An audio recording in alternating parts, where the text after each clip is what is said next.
Ça y est. L'enregistrement est en route. Bonsoir à tous. Bonsoir. Alors, je vais Bonsoir. partager mon écran. Donc, pour ceux qui ne me connaissent pas, Mallory, professeur de PS au lycée français Jean Mermoz d'Abidjan, en Côte d'Ivoire. Et je suis accompagné ce soir de Fabien, qui va nous rejoindre d'ici quelques minutes, et de Katia, donc, qui est à Alors, Dubaï. voilà, donc moi, j'ai fait partie de la communauté égalité filles-garçons avec mes deux autres collègues. Vous pouvez vous présenter, Oui, donc Céline, je travaille au groupe scolaire Majorel à Marrakech. Donc, on fait et- partie de cette communauté égalité filles-garçons, ça s'apprend. Et c'est une session croisée, pardon, excusez-moi. Ce soir, on a le plaisir de retrouver encore les collègues de PS pour la deuxième partie de la session qui a été commencée en décembre. Et nous aussi, exactement. les collègues de PS, on est content de vous retrouver. Et puis, il y a Alors, donc, François qui ne va pas tarder à arriver. Voilà. Allez, on commence. l'idée de ce petit temps, c'était de se poser des questions, de s'interroger sur le fait de créer l'égalité garçon-fille dans la pratique de l'EPS. Donc, on avait eu une première session au mois de décembre. On va vous faire des petits rappels d'ici quelques minutes. Alors, donc, l'objectif de notre session croisée, c'est de s'interroger sur la mixité en éducation physique et sportive en tant que levier qui permettrait de favoriser l'égalité entre les garçons et les filles. De comprendre que la pratique du sport à l'école peut constituer un levier pour la mise en place d'une culture plus égalitaire à la fois à l'école et dans notre société. Et puis surtout, d'essayer de vous proposer des pistes pédagogiques que vous pouvez mettre en place, c'est-à-dire des billes que vous pouvez utiliser dans vos cours de PS. Alors, Katia, je te laisse nous faire un petit rappel de ce qui avait été dit à la session numéro 1 du mois de décembre. Donc, on a voulu continuer parce qu'il y avait beaucoup d'interventions, que c'était riche, qu'on n'avait pas fini la session. Alors, qu'est-ce qu'on a vu la dernière fois? On a vu que la mixité, en fait, il y a des problèmes de mixité partout dans la sphère, dans la société, à tous les niveaux, que ce soit au travail, à l'école, dans les médias. Donc, ça, c'est un problème récurrent et bien évidemment qui existe à l'école. Les pratiques sportives aussi ne sont pas très accessibles aux femmes et plus les femmes prennent de l'âge, moins il est facile pour elles de pratiquer du sport. Et si elles pratiquent le sport, c'est souvent le même type de sport. Par exemple, tout ce qui est fitness, aérobic, yoga. Et donc, certains sports ne sont plus accessibles. Autant il y a un développement des sports dits masculins pour les jeunes filles aujourd'hui, tels que le foot, le rugby, etc., même les sports de combat, mais plus on rentre dans l'âge, moins c'est accessible. Et puis aussi, même si elles ont l'envie de faire, étant donné que ben, il y a la maternité, etc., qu'elles doivent s'occuper du foyer et du travail en même temps, ben, elles n'ont plus le temps. Et lorsqu'elles ont le temps, elles se tournent généralement vers des activités plus artistiques. Le problème de mixité en EPS, on le retrouve forcément, même s'il y a une volonté des enseignants en EPS de vouloir mélanger, il y a encore beaucoup de problèmes à ce niveau-là. Et que ce soit les garçons et les filles ne veulent pas forcément pratiquer les mêmes sports. Et on verra qu'il y a des sports qui sont justement euh, Plus connoté que sexuellement que d'autres. exactement. Et puis en fonction de là où on est, en fonction de là où on travaille, ben, il y a des pays, des régions qui sont beaucoup plus marquées, où justement les stéréotypes sont beaucoup plus présents. Voilà ce qu'on a vu la dernière fois. Pour rebondir sur ce que tu viens de dire par rapport aux différentes régions du monde, on avait un collègue de PS d'Espagne qui était intervenu en cours de session et qui nous avait expliqué que, par exemple, en Espagne, eh ben, les petits Espagnols sont encore très machos et que la mixité dans certaines activités sportives était très difficile à mettre en place parce que c'est eux qui doivent avoir le ballon et eux qui doivent jouer. Donc il y a des différences un petit peu en fonction des régions du monde dans lesquelles on peut se trouver. Oui, et puis pareil, la danse, par exemple, il y a beaucoup d'appréhension de la part des garçons. Donc non seulement la région, mais aussi la discipline. Est-ce que quelqu'un veut prendre la parole? Est-ce que tout est clair pour le moment? Est-ce que vous voudriez qu'on revienne sur certains points par rapport à la dernière session ou est-ce que je continue? Ok, je continue. Donc, on est toujours sur les petits rappels de ce qui s'était passé au mois de décembre et on avait commencé à parler de leviers qui permettent de favoriser la mixité en EPS. Et on avait parlé avec Fabien de 4 espaces-temps. Le premier espace, c'était le choix des activités physiques, sportives et artistiques par l'équipe, qui peut permettre de favoriser la mixité ou non. Vous regarderez pour avoir plus d'infos sur la petite vidéo de la dernière session. On avait parlé du choix des objets d'enseignement, c'est-à-dire qu'est-ce qu'on va travailler pendant notre cours, comment on va le faire. Ça peut avoir une influence sur la mixité et permettre de la favoriser ou au contraire d'en avoir un petit peu moins. On avait parlé de la constitution des groupes, qui a son importance pour pouvoir favoriser la mixité. Et enfin, on avait parlé de l'importance de prendre du temps dans la création de ces évaluations pour que garçons et filles puissent avoir de bons résultats dans les différentes activités. Hop, et on en arrive à la suite aujourd'hui. Alors, quelle autre proposition on peut faire pour favoriser ou pour ne pas favoriser justement les stéréotypes de sexe lors des séances de PS? Salut Fabien. Donc, le Bonjour à premier tous. point, ce sur quoi peuvent jouer les professeurs de PS, les professeurs des écoles, c'est sur la programmation des activités. La première proposition qu'on vous fait, c'est d'essayer de proposer, dans la mesure du possible, des activités qui soient atypiques, qui peuvent intéresser à la fois les garçons et les filles. Dans ces activités atypiques, ce qui est intéressant, c'est qu'il ne va pas y avoir de préjugés par rapport à la pratique. Les élèves ne connaissent pas. Les activités que l'on vous propose, c'est l'ultimate, le tchoukball, le cirque. Alors, super exemple, le tchoukball, déjà, ce qui est intéressant dans les règles de cette activité sportive, qui est un espèce de handball avec des trampolines, c'est que dans les règles, la mixité est obligatoire. Donc, hyper intéressant, hyper intéressant. Ultimate, une activité, c'est pareil, le frisbee que les élèves ne connaissent pas ou connaissent peu et qui peut entraîner une forte adhésion des deux sexes. Et cirque, également, ça peut devenir hyper intéressant dans la mesure où, dans cette activité, les filles vont plus se rapprocher de la partie artistique, la partie dansée, et les garçons vont plus partir vers une pratique dans laquelle ils vont essayer de faire des exploits, de lancer la balle plus haut, de faire des pyramides qui soient plus hautes, etc. Donc, ils vont partir sur l'exploit. Et avec ces types d'activités, on peut amener tout le monde à pratiquer ensemble. La deuxième proposition qu'on peut vous faire, c'est d'essayer de programmer les activités issues du champ d'apprentissage numéro 5.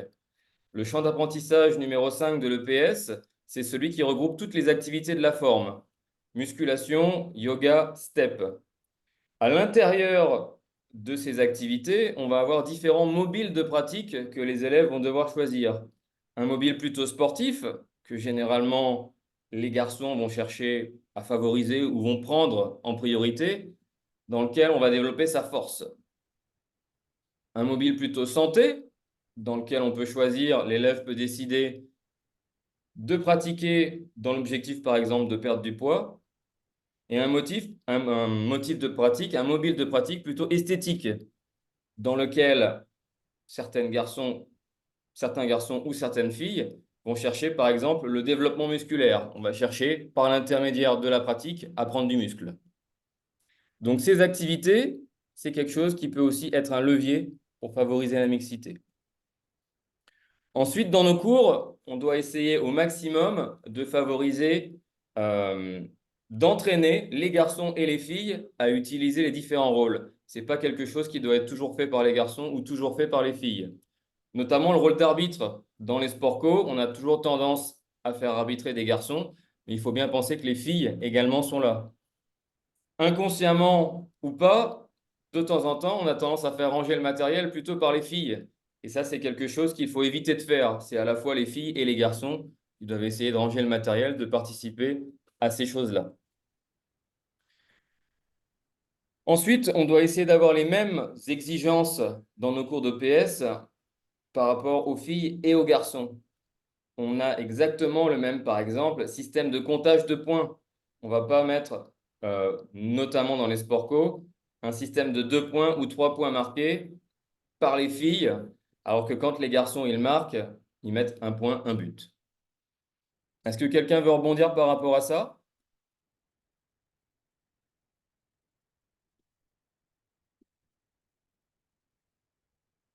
Non, tout le monde est sage, tout le monde est calme. On continue. On continue. Katia, c'est à toi. Alors, ben, comment faire? Là, on va parler directement de nos pratiques pédagogiques, la façon dont on va enseigner aux élèves. Alors, la première chose qu'il faut faire, c'est justement essayer d'utiliser le maximum d'expressions dites inclusives. On va s'adresser aux filles, aux garçons de la même façon. Et on va éviter justement tout ce qui est le contraire. Par exemple, groupe de filles, groupe de garçons. On va éviter de faire des différences concernant justement le sexe pour mettre tout le monde sur le même pied d'égalité. Comme ça, dès le début, les enfants, les élèves ne sentent pas de différence. Ensuite, on va essayer justement euh, d'être attentif à chacun et chacune, sans distinction de sexe, pour éviter au maximum tout ce qui est stéréotype sexiste. Euh, les remarques qu'on peut souvent trouver, bah, donne-lui la balle parce que c'est une fille, plus 2 points parce que c'est une fille, on marque 3 points au lieu de 2 points parce que c'est une fille qui a marqué. Voilà.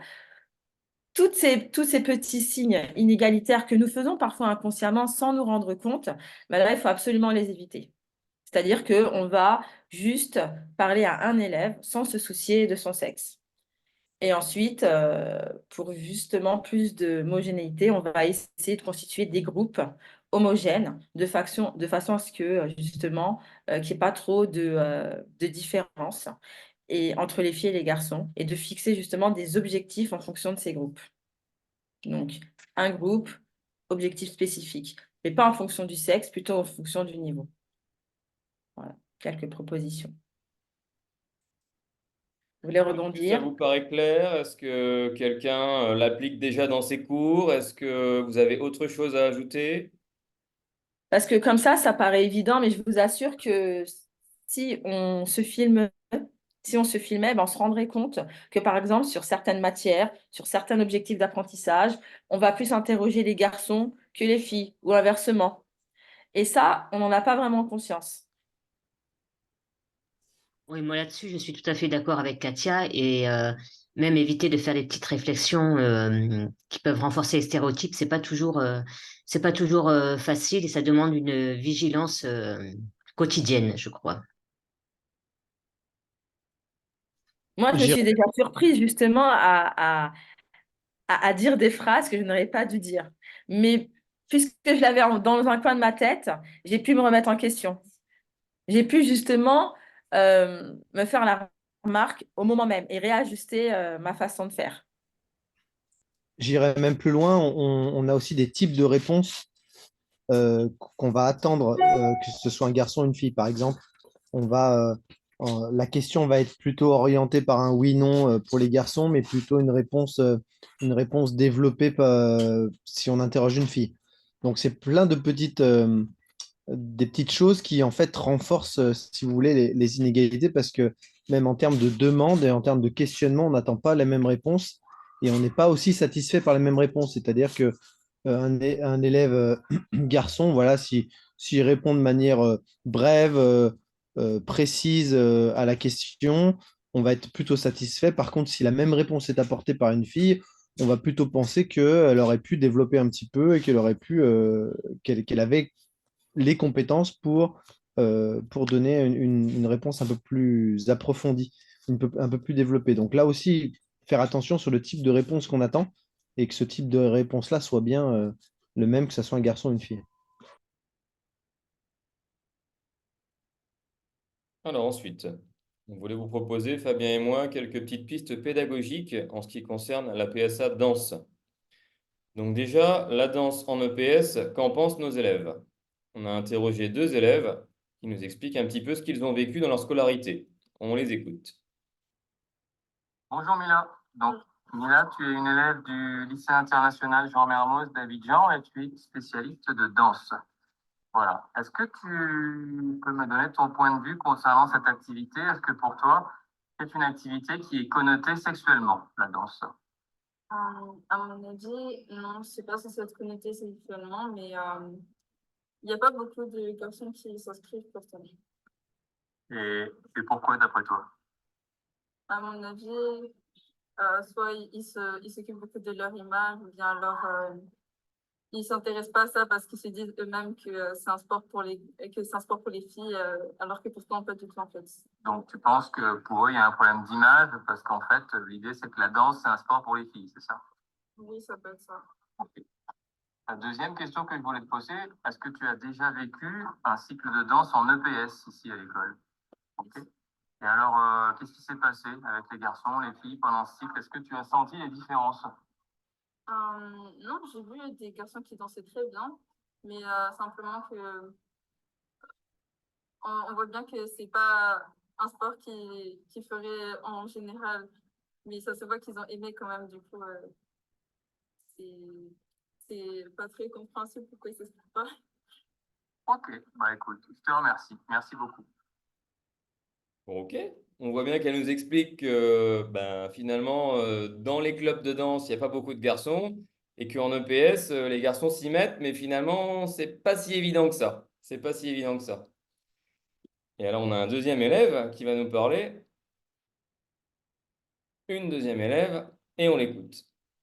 Bonjour Clara. Bonjour. Alors, tu es une élève du lycée international Jean Mermoz d'Abidjan et tu es spécialiste de danse. C'est ça. Est-ce que, d'après toi, l'activité danse est une activité qui est connotée sexuellement? Est-ce que tu peux me dire un petit peu quel est ton point de vue par rapport à ça?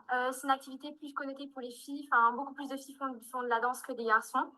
Donc, moi, en tout cas, dans mon club de danse, il n'y a qu'un seul garçon sur au moins 15 filles. Alors, d'après toi, pourquoi?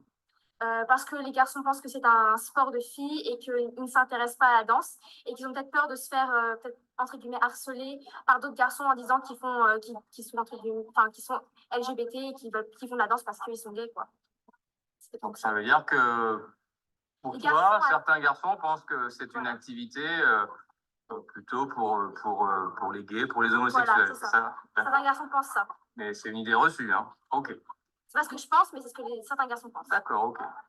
Je continue. Donc, tu pratiques la danse en club. Tu m'as dit que tu n'avais jamais vécu de cycle de danse en EPS, en lycée français. Dans ton club, est-ce qu'il y a beaucoup de garçons qui font de la danse? Non, il n'y a qu'un seul garçon qui fait de la danse avec nous. Est-ce que tu sais pourquoi? Parce que je connais très peu de garçons en tout cas qui font de la danse, mais lui, il aime danser et il assume, donc c'est peut-être pour ça qu'il n'y en a qu'un seul. Merci beaucoup, Clara. Alors elle, c'est encore pire, hein, c'est encore pire. Ce qu'elle nous explique, c'est que finalement, un garçon qui ferait de la danse serait considéré comme quelqu'un d'homosexuel. Donc ça va très très loin ce qu'elle pense finalement. Donc il y a bien l'idée que la danse est une activité sexuellement connotée et plus orientée féminine. Alors qu'est-ce qu'on peut faire nous en EPS pour essayer de lutter contre ça et d'amener tout le monde à pratiquer? Je vous fais une petite proposition du début de mon cycle. On ne va pas lire tout ce gros texte que je vous ai mis là. En EPS, moi, c'est ce que j'ai fait avec des secondes il y a quelques temps là. Au début du cycle, je leur donne des inducteurs. C'est-à-dire que dans ma salle de danse, je mets tout un tas de photos un petit peu partout. Et je vais demander à des élèves de se mettre par deux ou par trois. Donc, ils se mettent comme ils veulent, garçon, garçon, fille, fille, mixte, peu importe. Et je vais leur demander de me reproduire les images qui sont dans la salle, de les reproduire exactement et d'en choisir deux ou trois. Moi, dans ma salle, j'ai des images de foot, il y en a une ici, j'ai des images d'athlètes, j'ai des images de danse et j'ai carrément des œuvres d'art. Et je leur demande de reproduire les postures qui sont proposées par ces gens-là, hop, toutes ces images. Et à partir de là, on va construire notre cycle de danse. Vous imaginez bien que les garçons, ils vont plutôt partir vers les images sportives, ils vont plutôt chercher à reproduire ça. Et les filles, pour la plupart, vont partir vers les œuvres d'art ou la danse. Mais ça, finalement, je m'en fiche. Ça me permet d'avoir l'adhésion de tout le monde dès ma première séance. C'est-à-dire utiliser des inducteurs, utiliser des éléments de départ qui permettent à tout le monde de rentrer dans le cycle. Puis après, au fil des séances, on va faire évoluer tout ça, partir de ces images, les déformer à partir de plusieurs principes de déformation pour progressivement arriver à une chorégraphie dansée. Mais n'empêche que le point de départ pour mes garçons qui ne veulent pas faire de danse, c'est du foot ou de l'athlétisme. Et les filles ont également la liberté de choisir quel peut être leur point de départ. Voilà déjà une première piste pédagogique.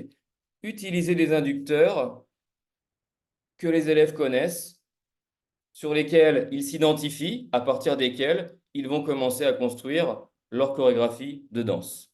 Est-ce que quelqu'un veut rebondir là-dessus? Est-ce que quelqu'un a déjà fait un test avec quelque chose de similaire?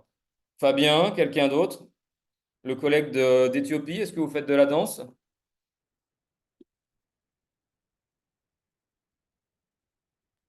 Oui, à tous les niveaux.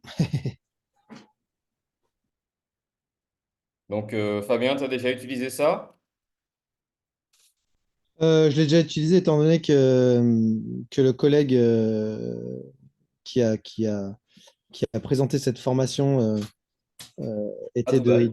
c'était mon prédécesseur, donc c'était déjà bien ancré dans l'établissement. Et ensuite, on est allé, à partir de là, on peut vraiment enrichir le mouvement à partir de ces photos-là. C'est un inducteur, il y en existe d'autres. On peut partir on peut partir d'une vidéo, on peut partir d'une vidéo sportive également, ça fonctionne bien. Et, euh, et on peut créer un module de 2, 3, 4 séances à partir simplement de ces photos-là. Et les élèves adhèrent plutôt. Ce qu'ils aiment bien aussi, c'est ce côté un peu, ça change de l'ordinaire. C'est-à-dire que, par exemple, mes grands en seconde, je leur demande à la première séance d'apporter une veste et je leur demande d'enfiler, de trouver. Donc, bon, c'est les processus de création artistique, donc on passe par différentes étapes, mais grosso modo, à partir de l'inducteur qui est la veste, on va les amener progressivement à créer une chorégraphie à partir de cette veste-là. Et du coup, ça peut être aussi une solution pour justement amener ces garçons vers cette activité artistique. Voilà. Alors, Je vous invite à, je vais vous mettre dans le chat, je te coupe.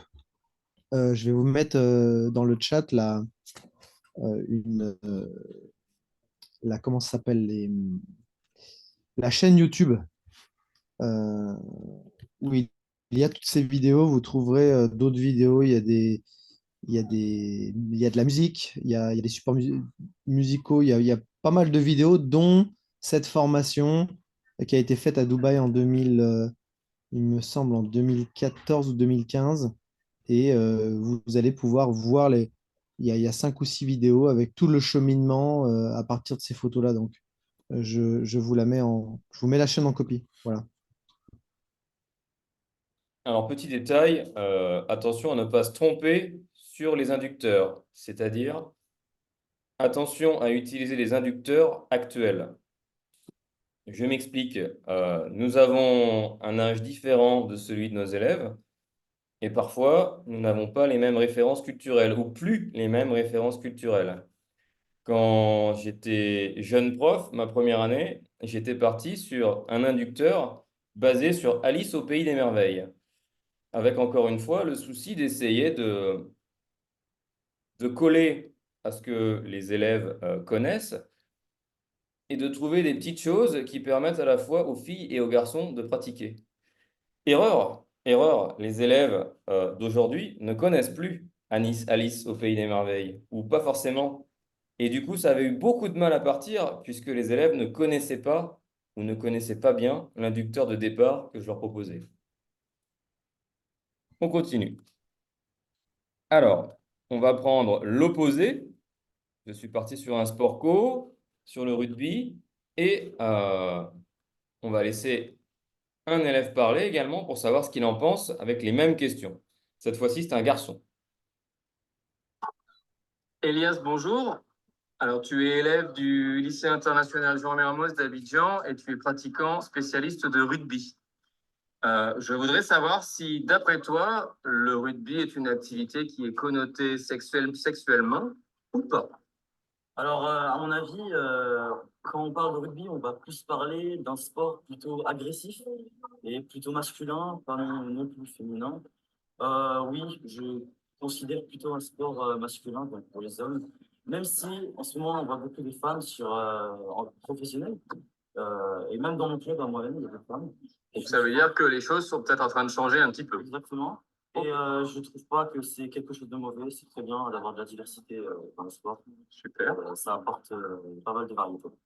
Deuxième question que je vais te poser. Est-ce que tu as déjà vécu des cycles de rugby en EPS à l'école? Alors oui. Alors, est-ce que tu penses que pendant ces cycles, il y a eu des différences de traitement entre les garçons et les filles?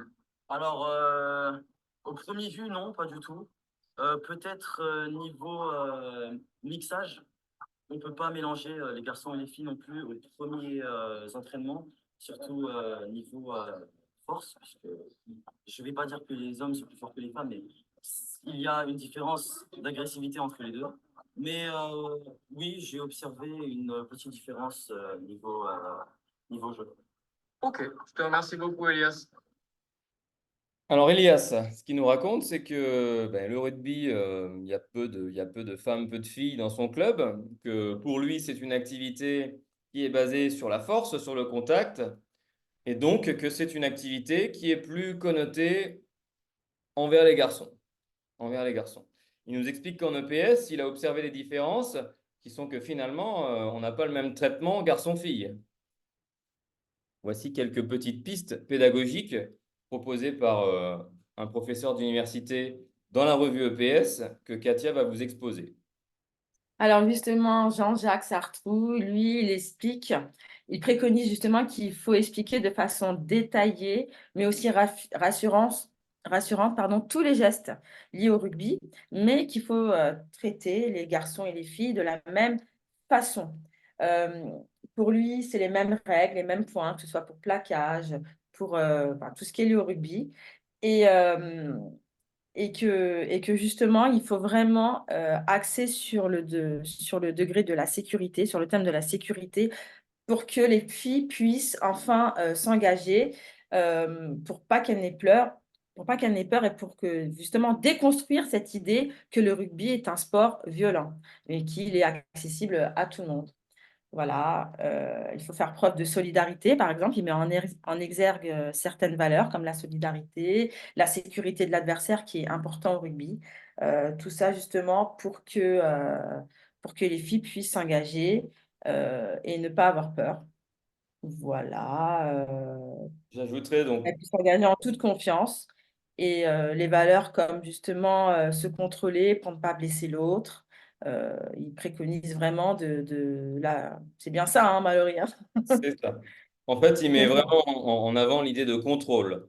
Tout ce que l'on fait, on peut faire exactement la même chose pour les filles et les garçons, mais on doit, dès la sixième, mettre l'accent sur le contrôle.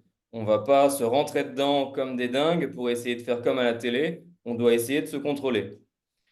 Ensuite, il nous Alors, explique également qu'en tant que prof de PS, on doit absolument intervenir sur tous les gestes qui ne sont pas clairs, tous les gestes qui peuvent entraîner des blessures. Comme tu le disais, Katia, de façon à déconstruire un peu le stéréotype de sport violent. On doit insister sur la notion de protection.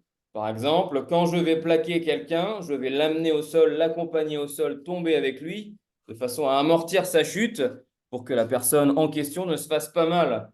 Quand les filles elles vont avoir essayé ça deux, trois fois et qu'elles vont voir que finalement, si je suis accompagné au sol par quelqu'un, je ne me fais pas mal, elles vont avoir aussi, elles aussi, envie de jouer avec les mêmes règles que les garçons, d'avoir du plaquage. Donc vraiment insister sur la notion de contrôle. alors, justement, parce que moi, quand j'étais jeune, quand j'étais petite fille, on a participé à un tournoi de rugby. Et dans mes souvenirs, ce qui faisait peur, c'était justement le contact. Mais on avait l'impression que c'était un contact dur, vous voyez, violent. Mais dès qu'on a nos premiers entraînements, avec des bons entraîneurs justement, dès qu'on a su plaquer, qu'on a vu que c'était pas aussi violent que ça, et ben, je peux vous dire qu'on a vraiment adhéré à ce sport. Ça, c'était quand j'étais jeune fille, mais aussi en tant qu'enseignante, j'ai pratiqué le rugby avec mes élèves. Et en fait, j'ai rencontré les mêmes situations. Il fallait vraiment, vraiment faire preuve de patience avec les filles. Et je pense que leur expliquer dès le début, désamorcer, ça permet ensuite aux filles d'aimer le rugby, mais de façon vraiment intense. Et du coup, elles ont envie, même parfois, elles pensent à vouloir faire du rugby en club. Bon, c'est sur le fait accompli généralement. Après, est-ce qu'elles s'inscrivent? Je ne sais pas, mais c'est une bonne expérience. Moi, j'avais une Pour avoir question qui vécu. suis pas du tout, qui suis professeur du secondaire et qui ne pratique pas du tout, enfin, qui fait pas pratiquer du tout aux élèves le rugby. Vous parliez de contact. Mhm. Alors là, l'élève, il parlait de la notion d'agressivité. Vous avez insisté sur le fait de protéger l'autre et de se contrôler. Mais est-ce qu'il n'y a pas aussi cette crainte? Est-ce qu'on peut faire pratiquer ce sport de façon mixte? Et est-ce qu'il n'y a pas aussi cette crainte du contact, mais cette fois-ci, dans la peur de peut-être des filles que les garçons touchent leur corps? Enfin, voilà, moi j'ai cette idée qui me vient. Est-ce qu'il n'y a pas aussi cette notion aussi de contact sexualisé ou de... Est-ce que vous comprenez ce que je veux dire dans le Oui, rugby? alors moi, par contre, vu que Il n'y a pas c'était ce problème-là. moi, c'est des enfants, hein. Ils n'ont pas Oui, encore oui, ça oui, oui. à l'esprit, à l'école primaire. Au collège, je ne sais pas. Alors, pour te répondre, il faut absolument insister sur les zones de contact. Chez les filles, messieurs, on ne touche pas la poitrine. Chez les garçons, mesdames, on fait en sorte de ne pas toucher, dans la mesure du possible, la zone pubienne. Même chose, garçon-fille. Donc déjà, dans un premier temps, on va présenter le cycle avec les interdits. On ne peut pas toucher ça, on ne peut pas toucher ça. Ça met une certaine limite et ça permet que tout se passe bien de ce côté-là. Et étonnamment, je n'ai jamais rencontré depuis 11 ans, deux garçons ou deux filles qui me disent non, on ne fait pas de rugby parce que c'est un garçon, je ne veux pas le toucher, je ne veux pas toucher son corps, etc. Bien au contraire, mon expérience m'a montré que souvent, il faut tout mettre en œuvre pour atténuer le contact. Ça a tendance, dès la première séance, à partir très très vite et à taper très très fort. Est-ce que Fabien, tu partages cette idée ou est-ce que il y a une autre façon de faire aux États-Unis et d'autres remarques? Peut-être que garçons-filles ne veulent pas se toucher en rugby. Non, c'est quelque chose qui est récurrent en rugby, en lutte, également un petit peu en acrosport. Ça m'est arrivé aussi d'avoir ce type de réticence, surtout avec la période post-Covid. Ensuite, il y a des alternatives au rugby qui fonctionnent bien ici aux États-Unis, notamment le flag football ou Flag le rugby. rugby ou le 1. Le flag rugby. Voilà, le flag football, flag rugby ou le touch rugby. Donc, soit vous jouez avec des petites étiquettes sur les côtés à tirer et à enlever, soit vous jouez au touch rugby, c'est-à-dire que l'élève qui est touché Doit s'arrêter. doit s'arrêter, doit arrêter et doit continuer. Donc, Et il y du a coup, des alternatives pour. Et tout va dépendre de la classe, tout va dépendre ouais, de votre classe, comment pas il gère, mais comment le contact est est accepté. perçu, en fait. Ouais. Euh, voilà.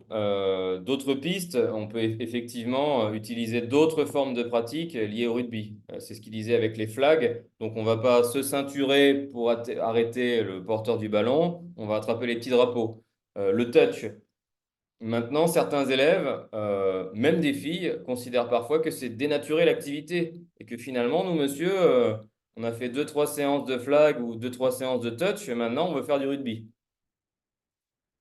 Donc, ça dépend, je pense, des classes, peut-être même des régions du monde. En tout cas, moi, ils veulent très souvent en Afrique arriver le plus vite possible à ce qu'ils connaissent du rugby. D'accord, merci. Alors, on continue sur quelques pistes pédagogiques pour favoriser cette mixité. On l'a déjà évoqué auparavant, essayer d'avoir dans la mesure du possible des contenus identiques, essayer de responsabiliser au maximum les élèves, encore une fois vis-à-vis de ce contact et de ce contrôle. La phrase du dessous dit encore à peu près la même chose, hein. On essaie d'inciter les garçons, surtout que généralement on les connaît, à se contrôler, à peut-être aller un petit peu moins vite au départ en tout cas pour que les filles aient moins peur, s'engagent dans l'activité. Également insister sur le fait que plus le contact va être rapproché en rugby, plus on va être proche de son adversaire, finalement, moins on va se faire mal. Ça, c'est important. Essayer de jouer aussi sur le fait que au départ, on limite le jeu au pied. Le jeu au pied, c'est impressionnant. Les ballons partent vite, partent plus fort, ça fait mal. Donc, essayer de jouer sur toutes ces petites règles et tous ces petits aspects qui permettent de limiter la connotation sexuelle. Des remarques par rapport à ça? On continue? On continue. Alors, Fabien a un petit exemple à vous proposer en basketball. Alors, je vais vous demander de regarder la vidéo qui va suivre et vous allez donner votre avis. Qu'est-ce que vous voyez? Qu'est-ce que vous pensez de cette situation? Est-ce qu'elle vous semble mixte ou pas? Quels sont les comportements des élèves? Et je vous donnerai en fait un deuxième exemple de vidéo avec une déstructuration de l'activité basketball et un aménagement didactique qui va vous permettre de rendre la situation euh, plus mixte et plus juste. Donc je vous laisse regarder cette première vidéo et me dire ce que vous en pensez.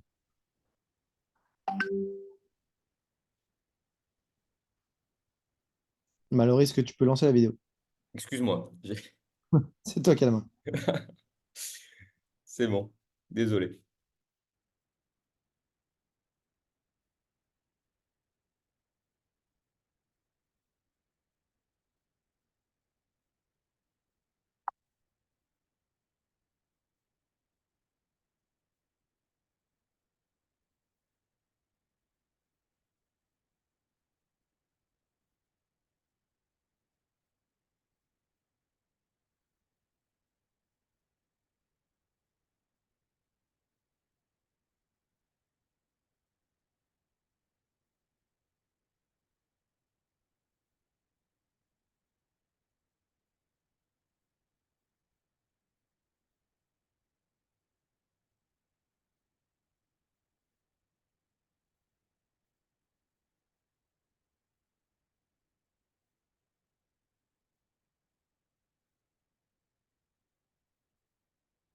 OK. Est-ce que quelqu'un veut intervenir par rapport à ce que vous avez vu? Est-ce qu'on est sur une pratique qui favorise la mixité? Qu'est-ce qu'on observe?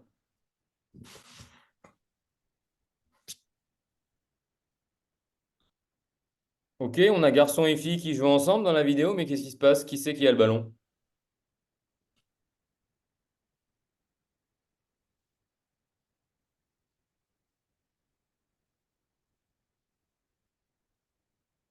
Je sais pas, Caroline, Samuel?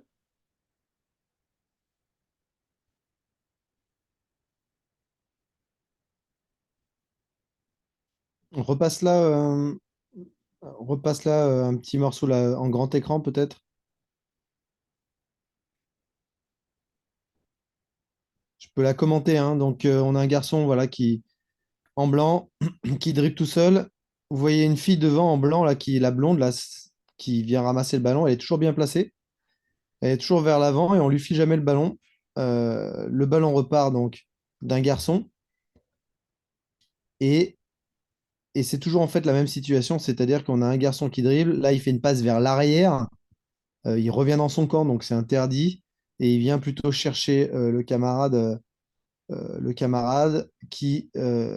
son camarade garçon qui vient shooter. La balle repart du même garçon qui donne la balle au garçon, voilà, et qui vient ensuite shooter. Donc, la petite vidéo que vous venez de voir est une situation typique, typique de ce qui se passe en EPS si l'activité basketball n'est pas traitée. Vous avez un groupe de filles qui traînent au milieu du terrain et des garçons sur les ailes qui viennent se faire des passes. Viennent se faire des passes. Donc là, on est clairement sur un jeu mixte qui est sans aménagement du tout. Et comme on l'a vu la semaine dernière, une mixité banalisée, c'est-à-dire une mixité qui voilà, ça dérange personne et la situation n'a pas été présentée ni traitée pour que,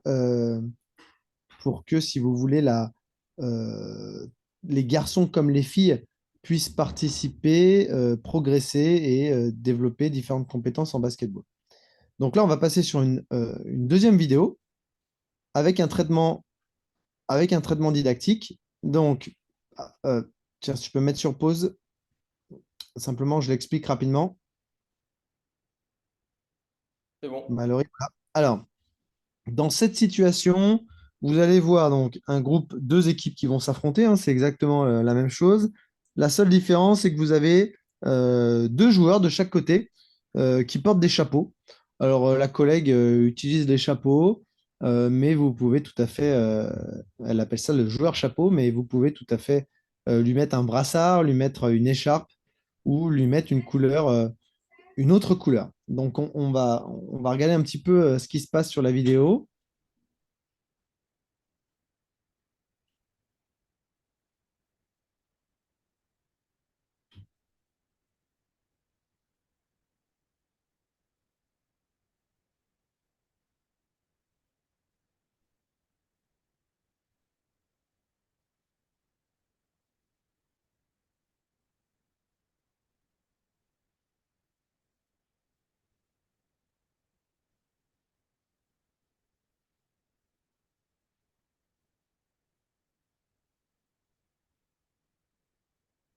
Là, c'est la même version, mais c'est le joueur capuche. Il n'y a pas de chapeau, mais il y a une capuche. Donc, c'est la jeune demoiselle là, qui vient de shooter et marquer.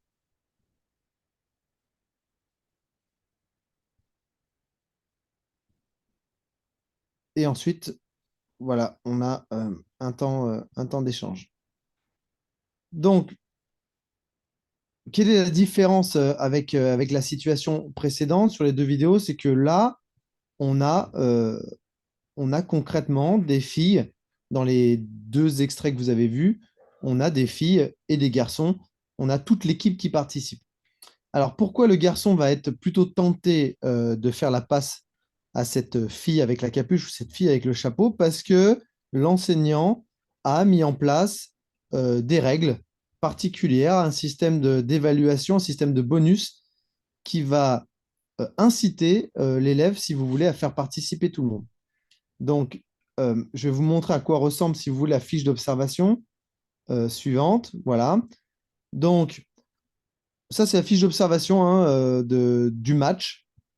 Donc, tout d'abord, la première ligne. Donc, si l'élève marque le panier, il marque 10 points.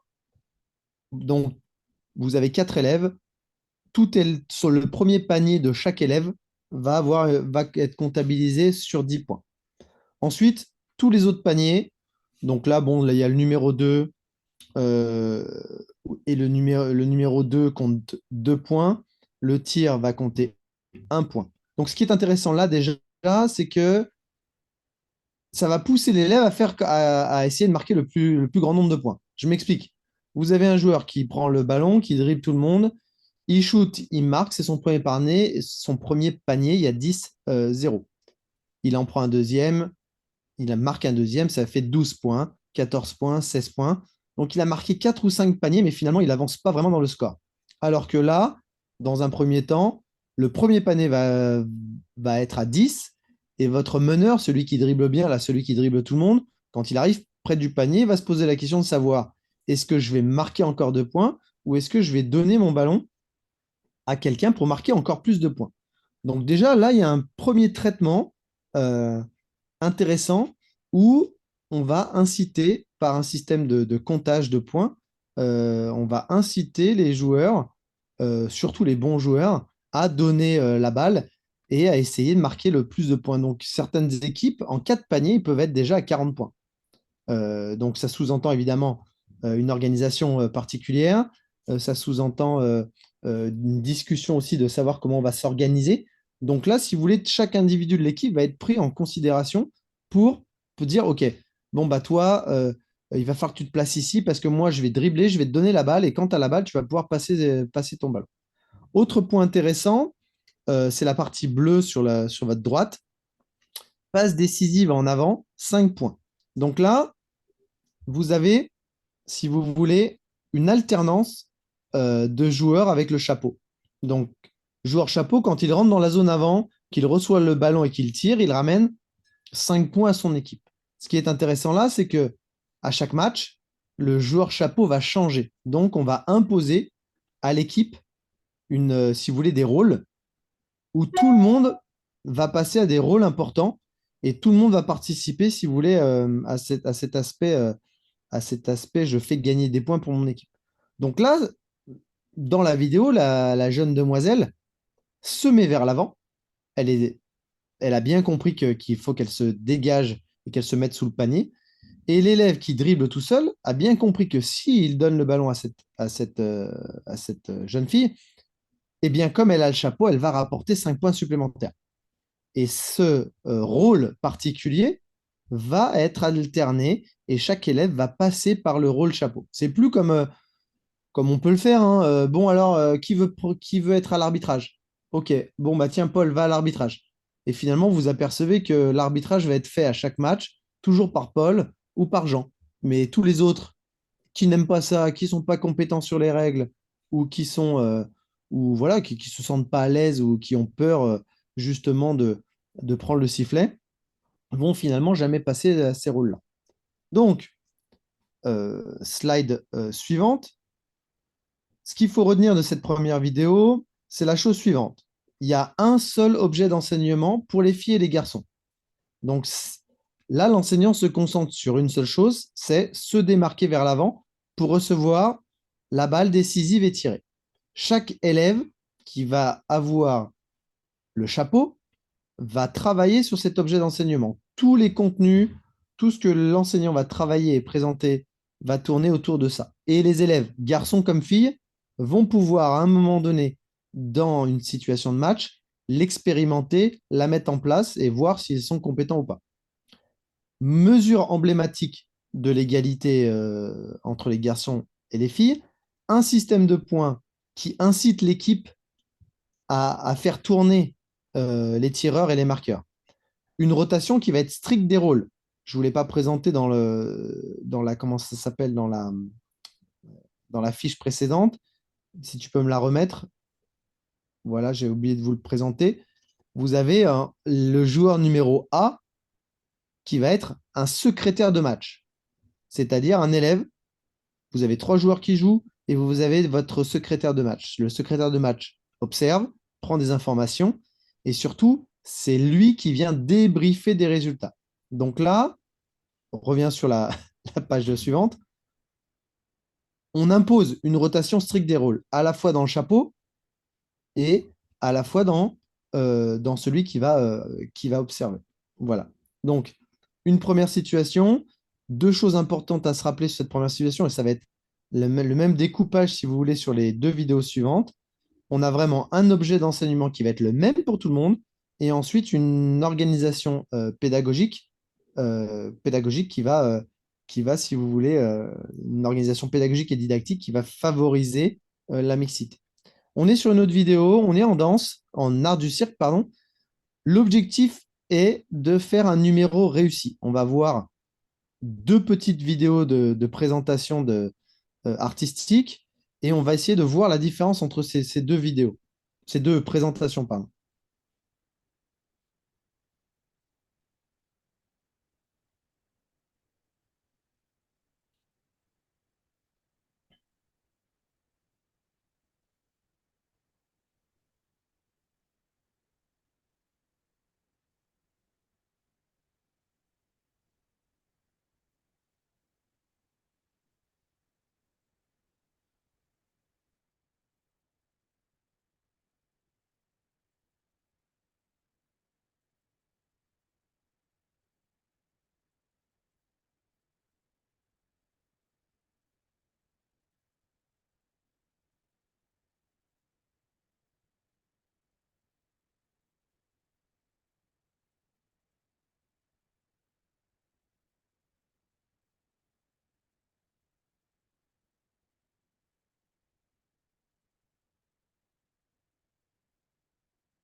Alors, je pense que tu peux arrêter la vidéo. Alors, deux questions pour vous. Quel est, comment se sont appropriés les deux groupes, hein, cet objectif de faire un numéro réussi? Qu'est-ce que vous pensez un petit peu de ce numéro de garçon et ce numéro de fille?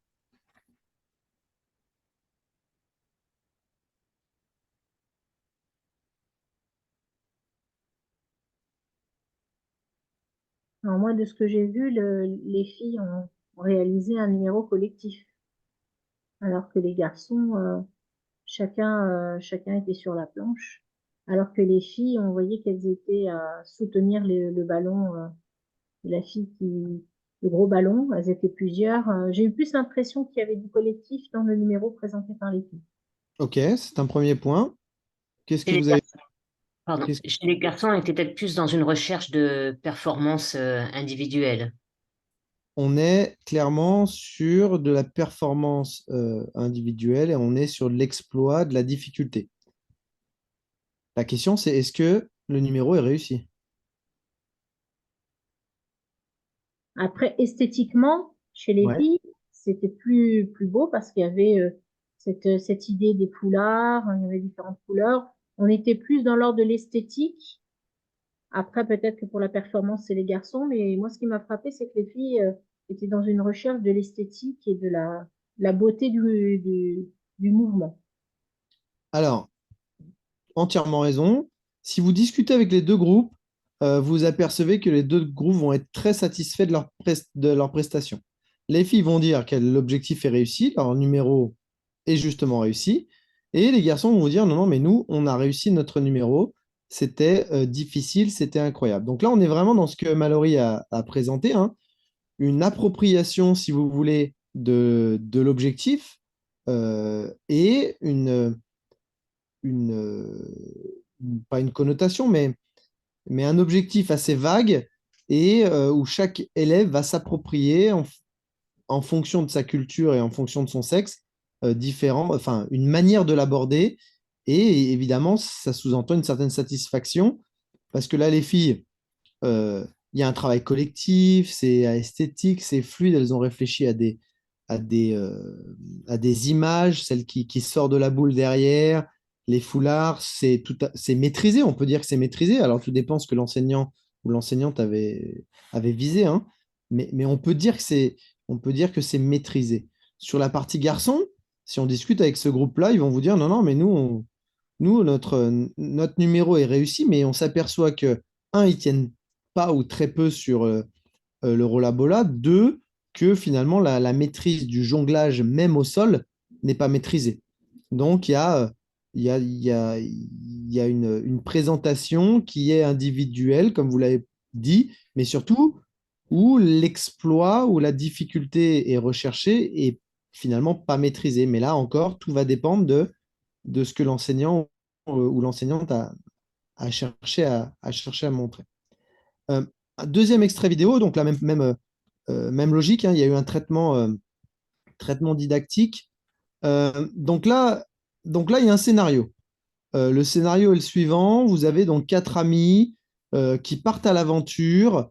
Leur chef leur montre le chemin qui va être semé d'embûches, d'obstacles et de pièges. Il faut franchir, enjamber, se baisser, éviter le danger, s'équilibrer, se cacher, s'arrêter. La troupe parvient à une boule à escalader sur laquelle il faut tenir en équilibre. Donc voilà le scénario qui a été donné au départ par, par l'enseignante avec des verbes d'action, franchir, enjamber, se baisser, éviter. Et voici le résultat.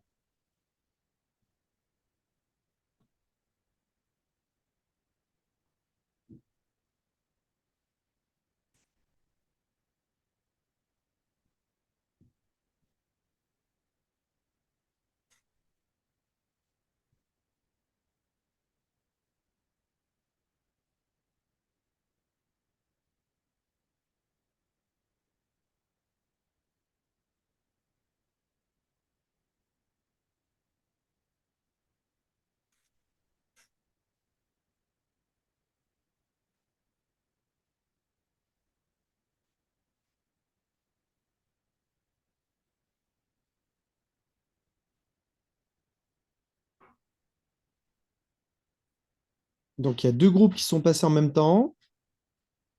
Et là, c'est deux groupes encore.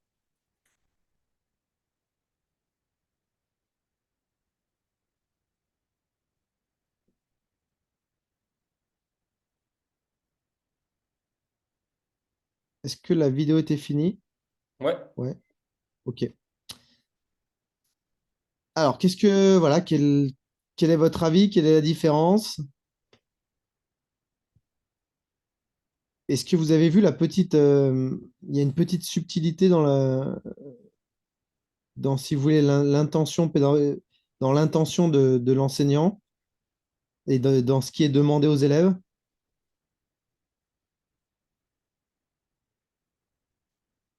Allez-y, hein, il y a pas de Ouais. mauvaise réponse. Là, moi, ça me paraît plus construit que les scènes précédentes. Ouais, je suis d'accord avec toi. Et que ce soit garçon ou fille, le rendu est identique. Ils sont dans le même mouvement, voilà, le même, Les comment mêmes dire, attentes. la même scène, oui, les mêmes attentes. Ouais, tout à fait. Et ce qui est intéressant aussi, c'est que ils sont impliqués du début à la fin. Mhm. C'est-à-dire, c'est-à-dire que l'activité n'est pas simplement sur la balle. On voit que dès les limites du tapis, ils sont déjà dans leur scénario et dans leur travail. Donc finalement, ça produit aussi l'effet d'une pratique plus longue et plus élaborée, et avec des garçons et des filles qui font la même chose et qui vraiment, on a l'impression qu'il y a un résultat en fait, qui est vraiment tangible et intéressant. Il y a un résultat, il y a aussi, comme quelqu'un d'entre vous l'a précisé tout à l'heure, il y a une vraie collaboration parce qu'il y a un objectif commun. Donc, on peut en discuter hein, des différences, mais ce qui m'intéresse de vous présenter là, ça va être exactement comme tout à l'heure. Donc là, comment on appelle ça, le scénario est très précis. Le scénario est précis, le scénario est strict, c'est-à-dire que il y a bien quatre amis qui partent à l'aventure. On est vraiment dans dans un monde bien précis, semé d'embûches, obstacles, des pièges, franchir, enjamber, baisser. La troupe parvient à une boule qu'elle escalade et qu'elle essaye de faire tenir en équilibre. Là, l'avantage de cette consigne, c'est que voilà, il y a déjà un objectif d'enseignement qui est commun, c'est-à-dire composer un numéro qui va alterner dans la continuité des exploits réussis et des déplacements mimés. Donc, exploit réussi sur la boule, je ne sais pas, il faut la regarder plusieurs fois cette vidéo pour y faire attention, mais vous apercevez qu'ils n'ont pas tous le même niveau de maîtrise au niveau de la boule. C'est-à-dire que certains ont besoin d'aide, c'est-à-dire qu'ils ont besoin de bloqueurs pour pouvoir monter. D'autres ont besoin d'un bloqueur pour monter, mais ensuite sont autonomes en termes de. C'est-à-dire que les deux bloqueurs viennent lâcher et la personne est autonome et en équilibre sur la boule. Donc on a vraiment trois ou quatre niveaux de maîtrise par rapport à un exploit bien identifié qui est de monter sur la boule et tenir en équilibre, c'est ce qui est demandé, et une coopération entre les élèves en fonction du niveau. Autre chose importante, alors qu'on ne voit pas bien, il faut la regarder plusieurs fois, mais il y a une rotation qui va être stricte des rôles encore. C'est-à-dire que là, si vous avez fait attention, les élèves arrivent par le fond de la salle, rentrent sur l'espace scénique, font leur mime, montent sur la boule, ressortent par l'autre diagonale et repartent autour du gymnase. Quand ils re-rentrent une deuxième fois, c'est un autre meneur. Donc, c'est plus le même par rapport à ce qu'a présenté l'enseignante et son scénario. Vous avez un chef et vous suivez votre chef. Eh bien, en fait, là, les élèves, la vidéo, je ne vous l'ai pas présentée entièrement, mais là, si vous voulez, les élèves vont sortir et rentrer de la scène quatre fois, parce qu'à quatre fois, c'est quatre meneurs différents. C'est quatre chefs différents. Et c'est ce chef-là qui vient monter sur la boule. Donc, si vous voulez, le spectacle que les élèves vont présenter va être quatre passages, quatre entrées, quatre sorties, avec quatre fois une personne qui va monter sur la boule. Donc là, l'exploit il est vraiment pour tout le monde. Le passage sur la boule va être, c'est pas que les garçons qui aiment des choses impressionnantes qui vont monter sur la boule et les filles qui restent sur le côté à regarder. Non, on est vraiment sur tout le monde va passer par cet exploit avec un niveau de maîtrise différent. Certains vont être obligés voilà, d'avoir cette boule tenue, mais tout le monde va passer par un exploit réussi à leur niveau, évidemment. Donc, ce qui me semble important de retenir, et je terminerai là-dessus, c'est que quelle que soit votre situation, votre situation d'apprentissage, vous avez un objet d'enseignement identifié qui va être le même pour les garçons et pour les filles, des mesures emblématiques que vous avez réfléchi. Alors, ça prend du temps, hein, c'est pas magique comme processus, mais vous avez quand même pris conscience que la situation, elle doit être transformée pédagogiquement et didactiquement pour qu'il y ait une égalité entre les filles et les garçons. Ça passe par la rotation, une rotation stricte des rôles, quelle que soit l'activité. Chacun va passer par ce rôle de tireur, chacun va passer par ce rôle de défenseur, chacun va passer par ce rôle de meneur ou de chef. Voilà. Ça demande également un système de comptage qui va diminuer un petit peu l'aspect de l'exploit individuel, comme on l'a vu là en basket. Hein, le premier panier, c'est 10 points, waouh, super, mais le deuxième panier, cette activité-là, je la fais avec mes classes de collège. Même le deuxième panier vaut 1 point, je ne mets même pas 2 points. Donc, du coup, l'élève passe de 10 à 1, et quand il se trouve face au panier, généralement, et qu'il a marqué ses 10 points, il y a déjà une première. L'élève ralentit un petit peu, regarde autour de lui et va donner son ballon à la personne la plus proche pour qu'il y ait un deuxième panier de 10 points. Donc là, il y a un système de comptage euh, qui est identifié, qui a été réfléchi pour que justement ça favorise l'ensemble des élèves et ça diminue finalement la perf individuelle. Donc, c'est ces deux éléments-là qui nous semblent importants. Un objet d'enseignement pour tout le monde et des mesures emblématiques en faveur de l'égalité.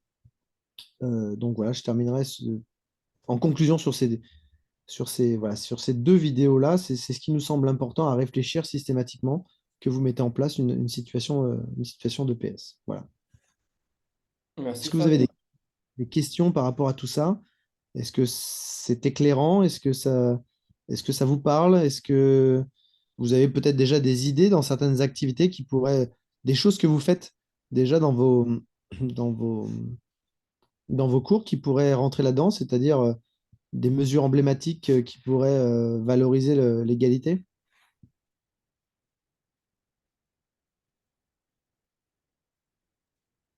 Moi, ce que je me dis, je ne suis pas enseignante de PS, hein, mais c'est que ça demande quand même de travailler, de vraiment travailler ces séquences enfin, ces séances pour arriver à donner un rôle à tout le monde.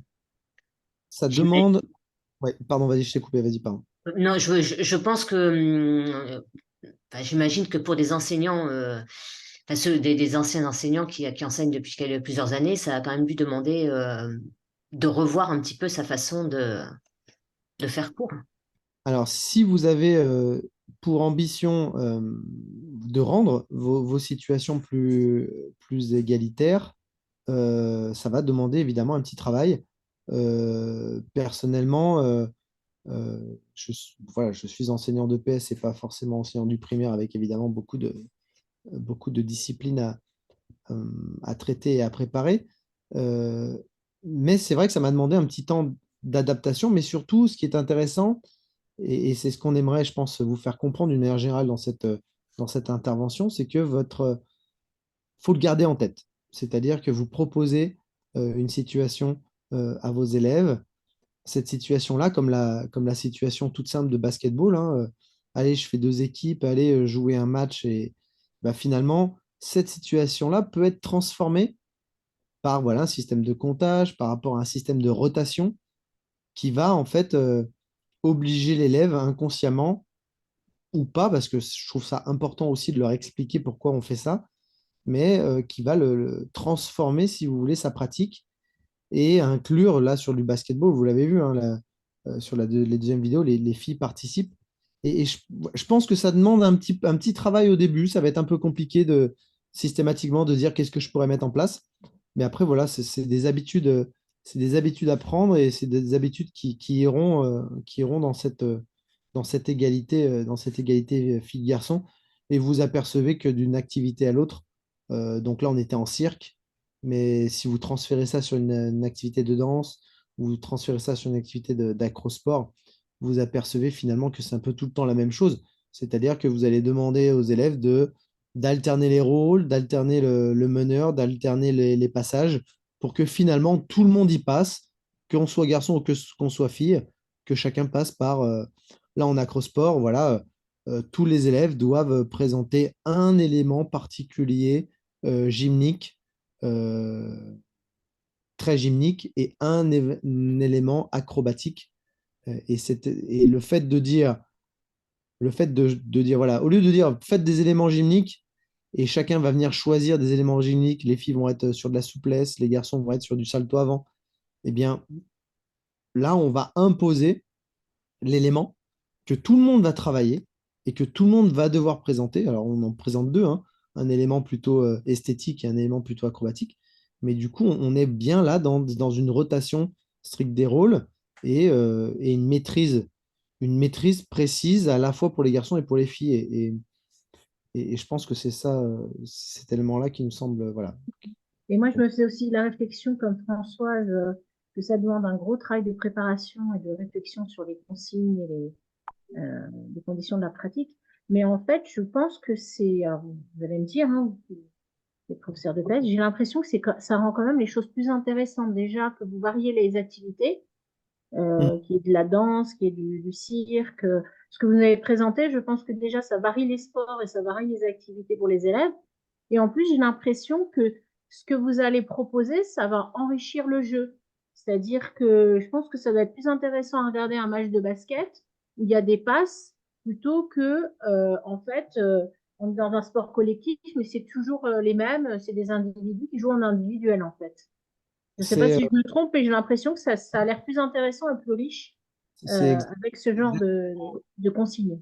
exactement ça. C'est-à-dire que au-delà de la préparation avec des consignes particulières, un objet d'enseignement bien précis, etc., simplement le fait de donner des consignes plus justes et plus égalitaires, en fait, enrichit le jeu carrément. Donc là, les vidéos que vous avez vues, c'est des vidéos qui sont tirées d'une conférence de Catherine Patinet, qui est experte en EPS dans toutes ces questions sur la mixité. Euh, mais ce qu'elle fait là en EPS et les vidéos que je vous ai présentées, ce matin, j'ai eu basketball avec mes cinquièmes, c'est exactement ce type de comportement qu'on a là. C'est-à-dire que on a, on a un engagement de l'élève dans sa réflexion à jouer collectivement pour marquer plus de points, pour marquer ces fameux 10 points ou ces fameux points bonus. Et du coup, l'élève qui joue très bien, j'ai des élèves qui jouent dans nos équipes de basket qui sont très adroits à la fois au dribble et à la fois au shoot, avec des élèves qui sont complètement débutants. Eh bien, ces élèves-là, au lieu de jouer de manière individuelle, dribbler tout le monde, parce qu'ils peuvent le faire, hein. Il y a trois défenseurs, ils vont dribbler tout le monde, shooter et marquer. Eh bien, ils se mettent au service du collectif et au service de l'équipe. Et j'irai même plus loin sur du basketball. Je le fais de plus en plus. Je travaille sous forme de club, c'est-à-dire que je les mets dès la première séance avec les mêmes élèves, même si les équipes ne sont pas tout à fait justes, mais tout le travail de préparation d'un match, tout le travail de tous les exercices que je peux proposer se font en club. Donc l'élève, en fait, vient donner des conseils à celui qui est moins bon, parce qu'il sait que pendant 5, 6 ou 7 séances de basketball, c'est son club et que l'idée, c'est gagner contre l'autre club. Et plus aujourd'hui, je vais gagner, je suis dans cette équipe-là, je vais être meilleur ou je vais perdre ou je vais gagner, etc. Donc il y a ce côté de je progresse, de progressivité tous ensemble. Donc ces petits ajustements qui viennent enrichir, qui viennent enrichir. Là, euh, j'ai, pour la petite anecdote, cette idée de faire passer les élèves 4 fois en fonction d'un meneur, c'est quelque chose que j'ai découvert avec Patinet et c'est quelque chose que je mets en place dans mes cours, notamment en danse, et c'est vraiment intéressant. C'est-à-dire que on a des élèves qui sont naturellement leaders ou naturellement imposants. Quand je dis imposant, c'est-à-dire qu'on voit un peu tout le temps, qui se mettent un petit peu en retrait par rapport à quelqu'un un peu plus timide, garçon comme fille d'ailleurs, qui, qui, qui est obligé de se mettre en avant et qui est obligé de venir prendre diriger en fait son groupe. Donc les quatre passages sont intéressants. Et ce passage sur la boule avec 4 niveaux différents, mais on passe tous sur le même exploit. Et ça aussi, c'est quelque chose qui me semble important à préciser. Voilà, donc un enrichissement, oui, c'est sûr, des pratiques par ces petits ajustements. Voilà. Merci Fabien. Donc pour ceux et celles qui souhaiteraient aller un petit peu plus loin, comme à chaque communauté d'apprentissage EPS, nous vous proposons tout un tas de petites ressources sur lesquelles vous pourrez cliquer pour approfondir un petit peu le sujet de la mixité euh, en EPS. Pour conclure, Fabien vous présente également sa communauté qui est dédiée aux Jeux Olympiques. Je vais Alors, peut-être parler. donc, une communauté qui est quand même en lien avec la communauté de PS. Donc, si vous allez sur CIFA10, vous avez accès, en cliquant sur la rubrique communauté, vous avez accès à un certain nombre de communautés. Et il y a une communauté qui vient d'être créée, évidemment, dans cette logique des Jeux Olympiques qui arrivent bientôt à Paris en 2024, où euh, on propose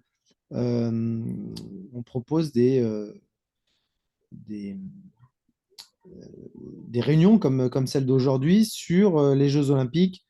Donc, il y a deux types de réunions. Il y a des réunions où on va vous accompagner dans la mise en place de projets olympiques. Donc, si vous allez sur la communauté Jeux Olympiques, vous allez trouver des ressources, vous allez trouver un Geniali avec plein de situations que vous pouvez exploiter en histoire, en mathématiques, en français, qui ont un lien avec les Jeux Olympiques. On a des événements qu'on est en train de mettre en place sur des débats olympiques dans les différents établissements. Donc, comment les élèves peuvent discuter sur des thématiques liées à l'olympisme. Et il y a là, comme vous l'avez à l'écran, on a mis en place euh,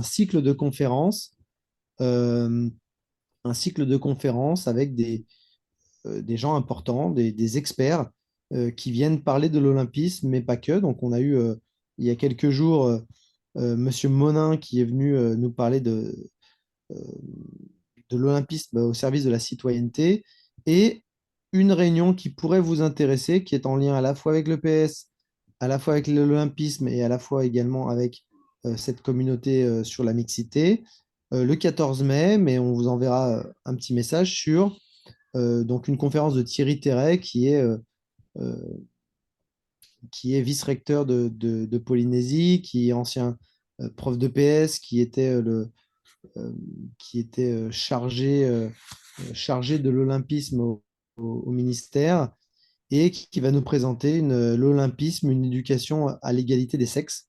Donc voilà, ça rentre exactement dans le cadre de ce qu'on a discuté aujourd'hui, et puis de cette communauté sur la mixité. Donc si vous voulez participer, voilà, faut vous connecter sur CIFA10, il y aura un lien, et Monsieur Terret voilà, aura une 45 minutes de présentation avec ensuite 15 minutes d'échange. Voilà. Donc la réunion est le 14 mai à 18h45. Voilà.